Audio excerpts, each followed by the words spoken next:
The evening sky had turned a deep purple as Officer James Wilkins drove his patrol car down the main street of Alexandria. Streetlights flickered on one by one, casting long shadows across the road. He'd been on duty for almost 7 hours now, and so far it had been nothing but routine traffic violations and a couple of noise complaints. James took a sip of his lukewarm coffee and grimaced. The night shift was always like this, quiet at first, then unpredictable as midnight approached. He'd been with the Alexandria Police Department for nearly 8 years, and he prided himself on knowing the rhythm of the city. His radio crackled with updates from other officers, but his sector remained peaceful. James turned onto Jefferson Avenue, a stretch known for speeders trying to bypass the highway traffic. As he cruised past the row of upscale boutiques and restaurants, something caught his eye. A sleek black sedan with windows tinted just a shade too dark for Virginia regulations.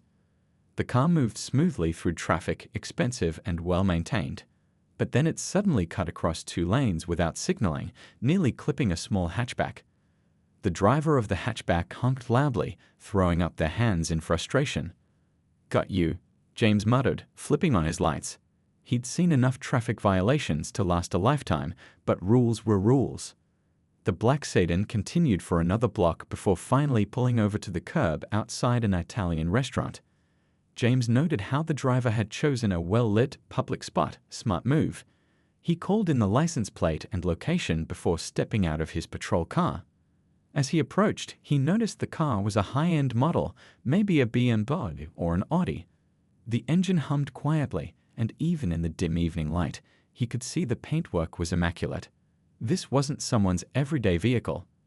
The driver's window slid down smoothly, revealing a woman with short, natural hair and sharp, intelligent eyes. She wore what looked like an expensive blazer, and a subtle scent of high-quality perfume drifted from the car.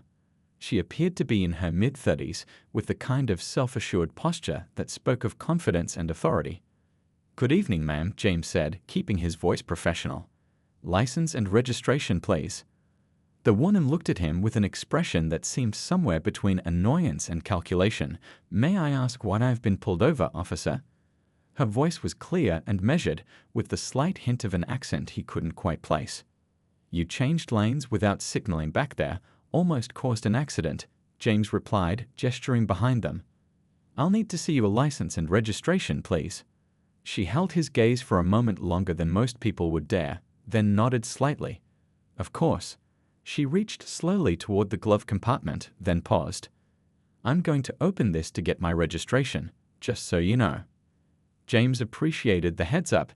It was the kind of thing people who understood police procedure did. Still, something about her deliberate movements kept him on edge. She handed over a driver's license identifying her as Maya Johnson, along with the car's registration. Everything looked in order, but as James scanned the documents with his flashlight, he noticed her eyes darting to the rearview mirror, then checking the time on the car's digital display.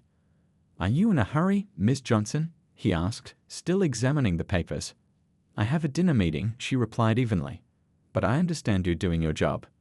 As James was about to respond, he noticed a slight bulge near the side of her fitted jacket. The shape was distinctive enough to raise immediate concerns. It looked like it could be a concealed weapon. "Ms. Johnson, do you have anything in your jacket I should know about?" Her expression changed instantly, becoming more guarded. "Officer, I'd like to explain something to you, but I need you to." "Please keep your hands where I can see them," James interrupted, his right hand instinctively moving closer to his own weapon. Years of training kicked in, overriding the cordial atmosphere of moments before. "Officer Wilkins," she said, somehow knowing his name despite him not having introduced himself, "I think there's been a misunderstanding. If you'll allow me to make a quick call." "Step out of the vehicle, please," James said firmly, already reaching for his radio to call for backup. The night had suddenly become much more complicated than a simple traffic stop, and Officer James Wilkins had no idea just how far down this rabbit hole would go. The air grew thick with tension as Maya Johnson slowly opened her car door. The streetlights cast long shadows across her face, highlighting the slight furrow in her brow. She stepped out with deliberate movements, her heels clicking against the pavement. "Officer, I think there's been a misunderstanding," she said, keeping her voice steady despite the obvious frustration simmering beneath. "I'm late for an important meeting, and I can explain everything if you'll just give me a moment." James kept his distance, training his flashlight on her while keeping one hand near his holster. The bulge in her jacket hadn't moved, but he wasn't taking any chances. In the distance, he could hear the faint wail of sirens. His backup was on the way. "Turn around and place your hands on the vehicle, please," he instructed, his voice firmer now. Maya's eyes narrowed. "Is this really necessary? I changed lanes without signaling. That's hardly—" "Ma'am, I need you to comply right now," James cut in. A small crowd had begun to gather outside the Italian restaurant, diners peering through the windows at the scene unfolding on the street. With a deep sigh that seemed to come from somewhere beyond simple irritation, Maya turned and placed her hands on the roof of her car. "This is profiling, and you know it," she said quietly, but loud enough for him to hear. "Would you be doing this if I were driving a minivan and looked different?" The accusation stung, hitting a nerve James didn't want to acknowledge. "This has nothing to do with who you are," he replied, though a small voice in the back of his mind made him wonder if that was entirely true. "This is about standard procedure when an officer suspects a concealed weapon." "And what made you suspect that exactly?" she asked, looking over her shoulder with those penetrating eyes.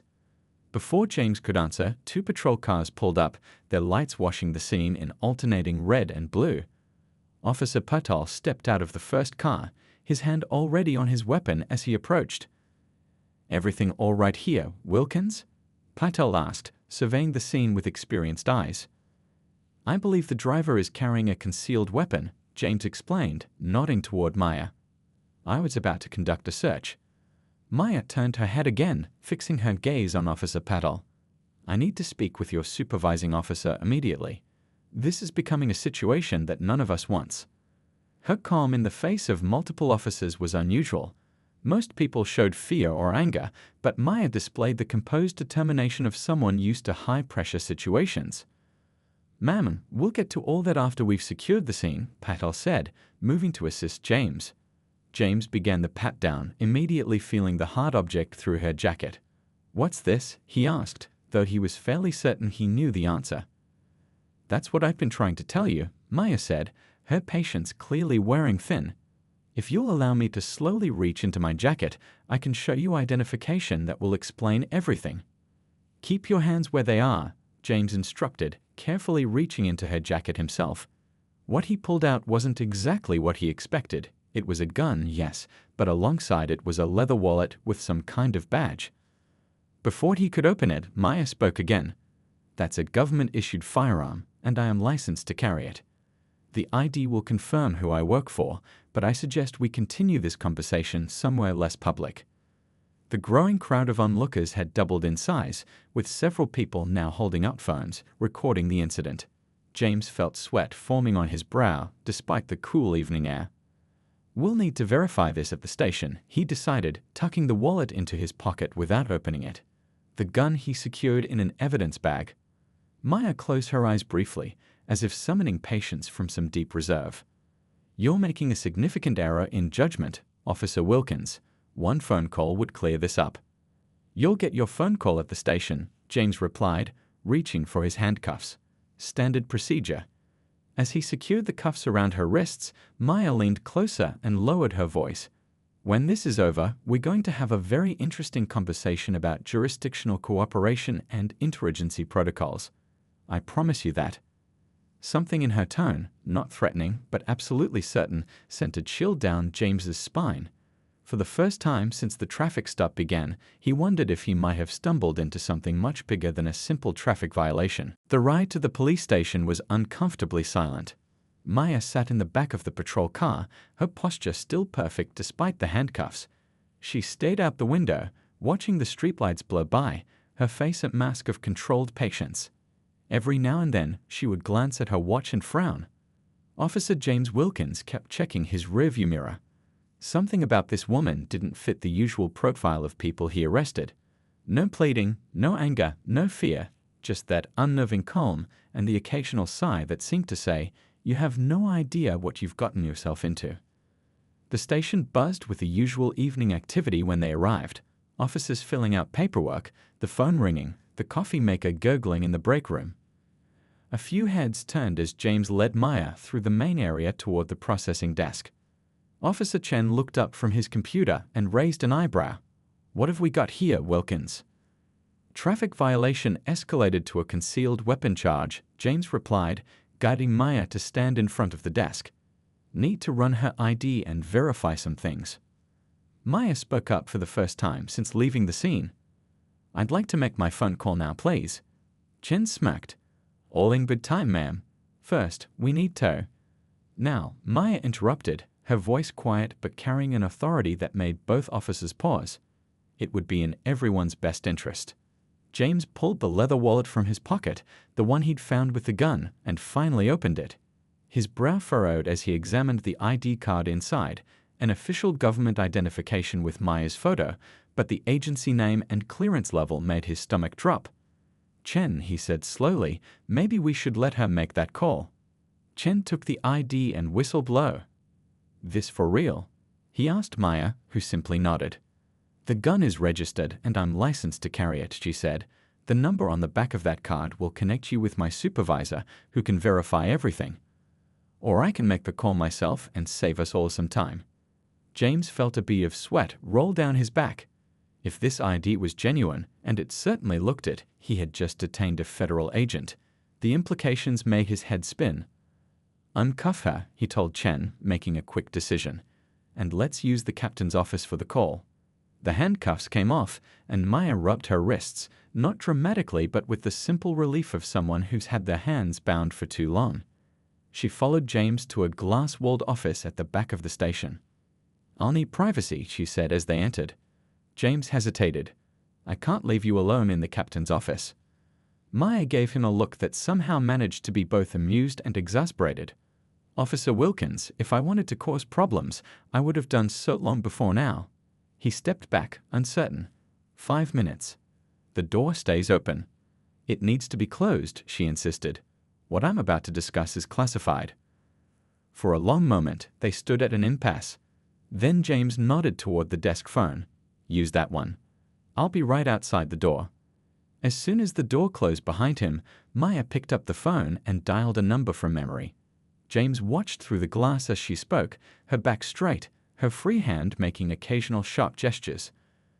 Though he couldn't hear her words, he could read the tension in her shoulders, the practiced efficiency of someone used to giving reports. After exactly 4 minutes, she hung up and opened the door. "Your captain will be receiving a call in approximately 30 seconds, she said. "I suggest you be present for it." As if on cue, the phone on the captain's desk rang. Maya stepped aside, gesturing for James to answer it. With a dry mouth, he picked up the receiver. "Officer Wilkins speaking." The voice on the other end was crisp, authoritative, and distinctly unhappy. "This is Deputy Director Reynolds with the Central Intelligence Agency. I understand you've detained one of my field operatives during a time-sensitive operation. Put Captain Hernandez on the line immediately." James felt the blood drain from his face. "Captain Hernandez isn't here right now, sir. He's off duty until—" "Then find whoever is in charge," the voice cut in. "And while you're at it, remove any mention of Agent Johnson from your systems." "This incident never happened, understood." As James stammered an acknowledgement, Maya leaned against the doorframe, arms crossed. Her expression wasn't smug or vindictive, just the weary look of someone whose evening plans had been thoroughly derailed. "Told you so," she mouthed silently. The station erupted into controlled chaos within minutes of the deputy director's call. Captain Hernandez, who wasn't supposed to be on duty, suddenly appeared in uniform, his face flushed as if he'd rushed there in record time. He headed straight for his office where Maya was now sitting comfortably in his chair, sipping water from a paper cup. Officer James Wilkins stood awkwardly by the door, feeling like a rookie on his first day. The ID he'd confiscated lay on the desk between them, official CIA credentials for Agent Maya Johnson. "Agent Johnson," Captain Hernandez said as he entered, his tone carefully respectful. "On behalf of the Alexandria Police Department, I want to extend our deepest apologies for this misunderstanding." Maya set down her cup. "Apology noted, Captain. Though I'm more concerned about the time we've wasted. My team is waiting for me. The captain nodded quickly. Of course. We've collected your firearm and personal effects. They'll be returned immediately. He shot a pointed look at James, who hurried to comply. As James left to retrieve Maya's belongings, he overheard the captain asking in a hushed tone, "May I ask what operation was compromised tonight?" Maya's response was clipped. "No, you may not." The evidence locker was at the back of the station. While signing out Maya's possessions, James noticed Officer Patel and Chen hovering nearby, curiosity written all over their faces. "So?" Chen whispered. "Is she really CIA?" James nodded grimly. Deputy Director called personally. Captain nearly had a hype attack. Patel let out a low whistle. "Man, you really stepped in it this time." "Thanks for the support," James muttered, gathering Maya's gun, phone, and the mysterious briefcase they'd found in her car. The briefcase was heavier than he remembered, locked with some kind of electronic mechanism he'd never seen before. When he returned to the captain's office, the atmosphere had shifted. Captain Hernandez was now seated across from Maya, both of them reviewing some kind of document. They looked up when he entered. "Just put everything on the desk," Wilkins, the captain, instructed, then handed Maya a pen. "If you could sign this non-disclosure agreement, Agent Johnson, we can put this unfortunate incident behind us." Maya scanned the document, then signed with a quick flick of her wrist. "This covers your department, Captain, but Officer Wilkins and I still have matters to discuss." James felt his stomach drop. Was she planning to file a complaint after all? His career flashed before his eyes. 8 years of service potentially ruined by one traffic stop. "I'd like a moment alone with Officer Wilkins," Maya said to the captain, who immediately stood. "Of course. Take all the time you need." He gave James a look that clearly said, "Don't mess this up further," before leaving and closing the door behind him. For a long moment, Maya just looked at him, her expression unreadable. Then she opened her briefcase, revealing not documents as he'd expected, but a sophisticated communications setup with multiple screens and a satellite link. "Do you know what this is, officer?" she asked. James shook his head, genuinely bewildered. "This is a secure link to an operation that's been in planning for 14 months, she explained, pressing her thumb to a scanner that brought the system to life. "An operation that was time-sensitive and is now significantly delayed." The screens lit up with maps, data streams, and what looked like surveillance footage. James caught glimpses of what seemed to be a warehouse district before Maya snapped the case shut again. "I could have your badge for this," she said matter-of-factly. James swallowed hard. "I understand. But I don't think I will," she continued, surprising him. "Because despite your overzealous approach, you were thorough, observant, and you followed procedure." She stood, gathering her belongings.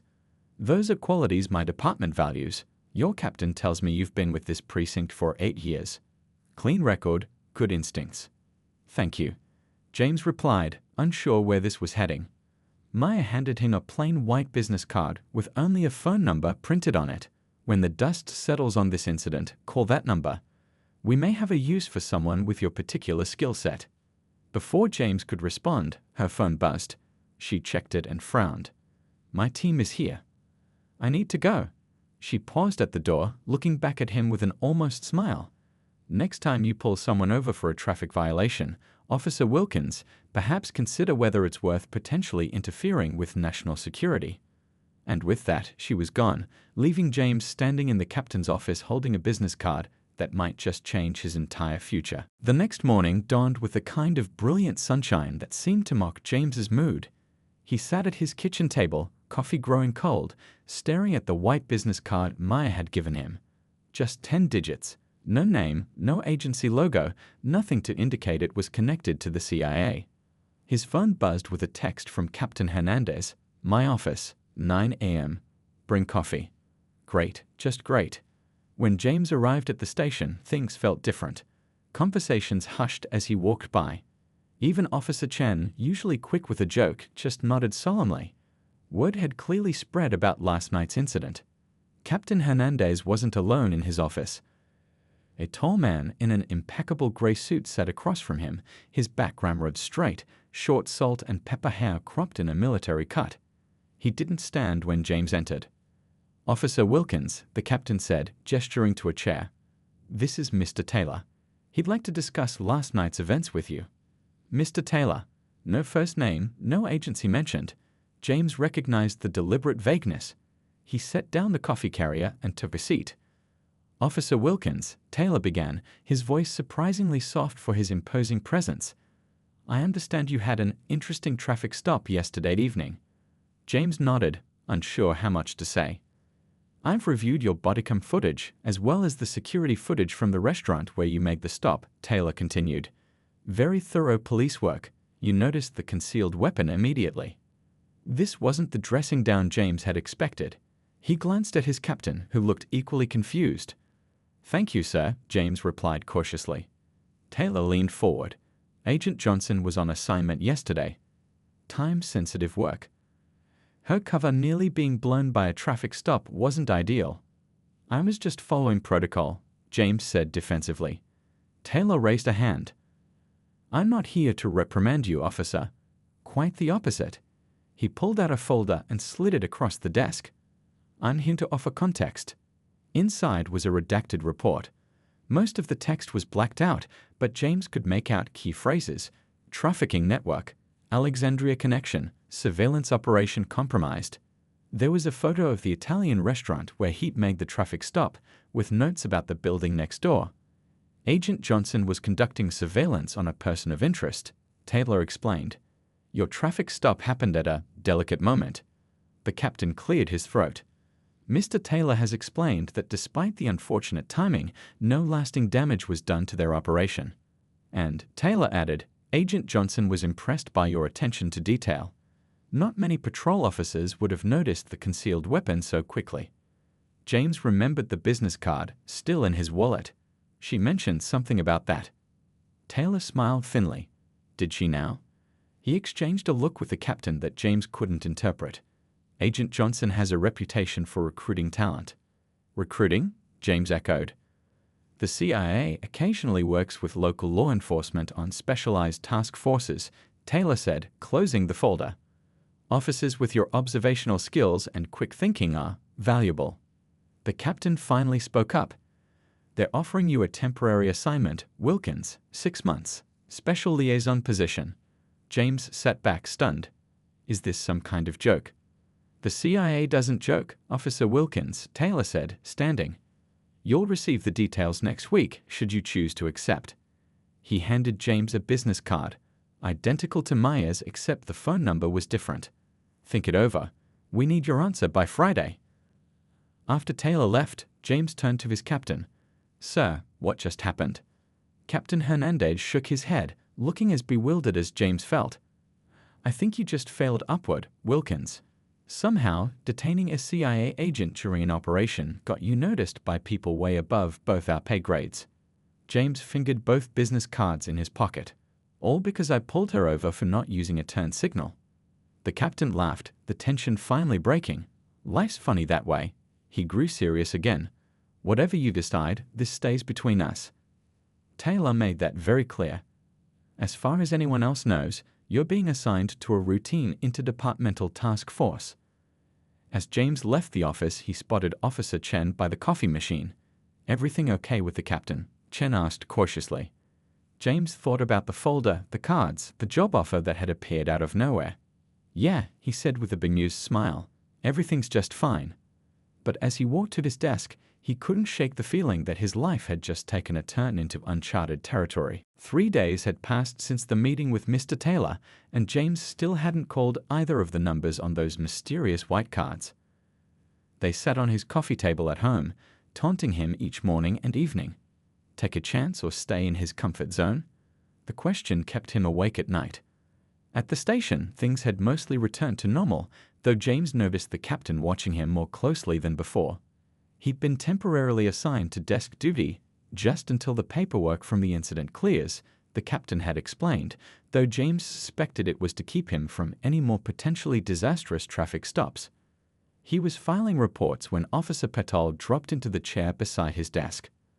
So, Patel said, lowering his voice, you gonna tell me what really happened with the CIA lady? James kept his eyes on his computer screen. Nothing to tell. Just a misunderstanding. Come on, man. You get called into the captain's office with some government guy, then suddenly you're on desk duty? People are talking. Let them talk, James replied, though curiosity got the better of him. What are they saying? Patel grinned. Half the station thinks you're getting fired. The other half thinks you're being recruited as a spy. James snorted, trying to sound amused rather than nervous. Yeah, right, me, a spy. I don't know, Patel said, studying him. You've always been good at reading people, noticing things others miss. Before James could respond, his phone buzzed with a text from an unknown number. Decision time. Officer Wilkins. Coffee, the cafe across from your station. 20 minutes. His heart jumped. He hadn't called either number, but apparently they were calling him. I gotta go, he told Patel, grabbing his jacket. Tell the captain I'm taking my break. The cafe was busy with the lunchtime crowd when James arrived. He scanned the room, half expecting to see the mysterious Mr. Taylor or perhaps Maya Johnson herself. Instead, a young woman with glasses waved from a corner table. She looked like a college student, complete with an open laptop and a stack of textbooks. Officer Wilkins, she asked as he approached cautiously. I'm Lisa, Mr. Taylor's assistant. Have a seat. James sat down, confused. You thought Mr. Taylor would come himself? Lisa smiled, pushing a coffee toward him. He's in Washington, but he's very interested in your decision. I haven't made one yet, James admitted. Lisa nodded as if she'd expected this. The opportunity is unusual, I understand. 6 months working with a joint task force. New skills, valuable connections. She pushed a sealed envelope across the table. The details are all in here. Salary increase, housing allowance, security clearance application. James left the envelope untouched. Why me? There must be hundreds of officers more qualified. Qualified on paper, maybe, Lisa said, adjusting her glasses. But Agent Johnson was specific about you, said you had good instincts. I detained her and nearly blew her operation, James pointed out. Lisa actually laughed. And you think that wasn't a test? The coffee cup stopped halfway to his mouth. What? The lane changed without signaling. Right in front of a patrol car. Agent Johnson doesn't make mistakes like that. Lisa leaned forward. We've been watching several officers in this district, looking for the right fit for this task force. James set his cup down, mind racing. You're saying she got pulled over on purpose? I'm not saying anything officially, Lisa replied with a small smile. But unofficially, let's just say Agent Johnson is very good at evaluating talent under pressure. James thought back to that night, Maya's calm demeanor, her lack of surprise when he spotted the weapon, the way she seemed to be assessing him throughout the encounter. The deadline is tomorrow, Lisa said, standing and gathering her things. The envelope has everything you need to know. If you're interested, follow the instructions inside. If not, she shrugged. Destroy it and go back to your regular life. No hard feelings. As she walked away, James called after her. Was any of it real? The operation she was on. Lisa paused at the door. That's the thing about this line of work, Officer Wilkins. Sometimes the test is the mission, and the mission is the test. With that cryptic answer, she disappeared into the crowd outside. James stared at the envelope. His whole career, his whole life, might change if he opened it.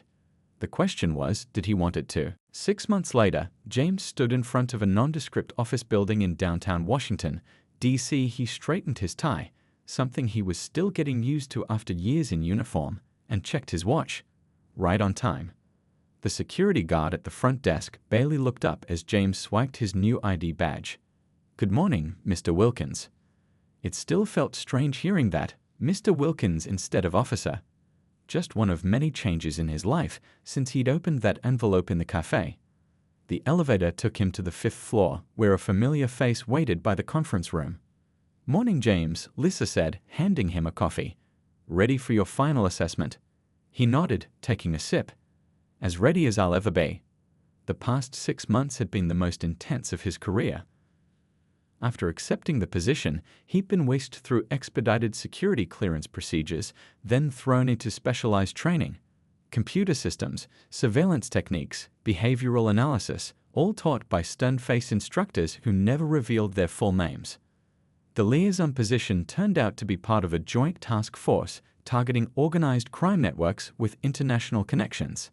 His role was to bridge the gap between local law enforcement and federal intelligence agencies, helping to coordinate efforts that would normally get tangled in red tape and jurisdictional battles. Liza opened the conference room door. "They're waiting for you." Inside, 3 people sat around the table. Mr. Taylor, looking exactly as he had that day in the captain's office. A woman James didn't recognize with short gray hair and shrewd eyes. And at the head of the table, Maya Johnson. She looked different in this setting. Charcoal suit instead of the evening wear from the night of the traffic stop, hair styled differently, but that same piercing gaze that seemed to see right through him. "Officer Wilkins," Maya said, gesturing to the empty chair. "Or should I say, Special Liaison Wilkins now?" "Just James is fine," he replied, taking a seat. "We've been reviewing your performance these past 6 months," Mr. Taylor began, opening a folder. "Your supervisors report exceptional progress. You've adapted well to the role." The gray-haired woman spoke next. "The Alexandria operation was particularly impressive. Your knowledge of local gang territories saved weeks of reconnaissance work." James nodded his thanks, remembering the late nights poring over maps with the field team, identifying patrol patterns he'd observed during his years on the force. "The question now," Maya said, leaning forward, "is what comes next." James blinked. "I thought this was a 6-month assignment." "It was," Mr. Taylor confirmed, "but we'd like to offer you a permanent position." The gray-haired woman slid a folder across the table. "Intelligence Analyst, GS-12 pay grade, assigned to the Interagency Task Force. Your police experience provides a perspective our typical analysts lack." James stared at the folder but didn't open it. Instead, he looked at Maya. "Was this the plan all along? From the moment you made that lane change without signaling?"